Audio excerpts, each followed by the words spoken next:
Halo teman-teman, perkenalkan saya Fernando Advenero Kofarabangur, kelas 10H dari SMA Santo Fransiskus Xaverius Luteng.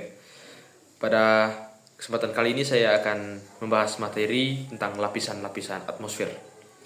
Lapisan-lapisan atmosfer terdiri dari beberapa lapisan yang berbeda dalam komposisi gas, suhu, dan tekanan. Yang pertama ada troposfer, lapisan terbawah pada atmosfer yang membentang dari permukaan bumi hingga ketinggian sekitar 12 km. Di sini terjadi proses cuaca dan iklim seperti salju, hujan, dan lain-lain. Yang kedua ada stratosfer, lapisan di atas troposfer yang membentang dari ketinggian dari sekitar 12 km hingga 50 km.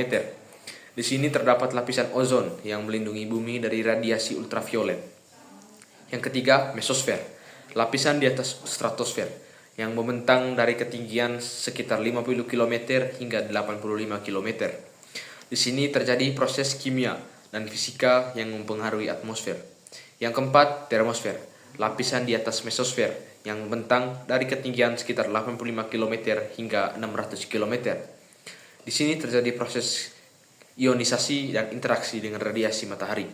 Yang kelima, eksosfer, lapisan terluar dari atmosfer yang membentang dari ketinggian sekitar 600 km hingga ke ruang angkasa. Di sini terjadi proses interaksi dengan medium antariksa.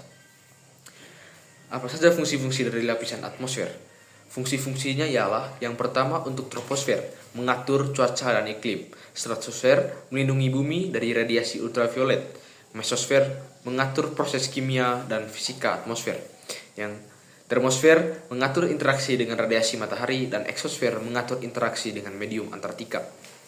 Pentingnya memahami lapisan-lapisan atmosfer karena yang pertama membantu kita memahami proses cuaca dan iklim, membantu kita memahami dampak perubahan iklim global, membantu kita memahami cara melindungi atmosfer dari polusi dan kerusakan.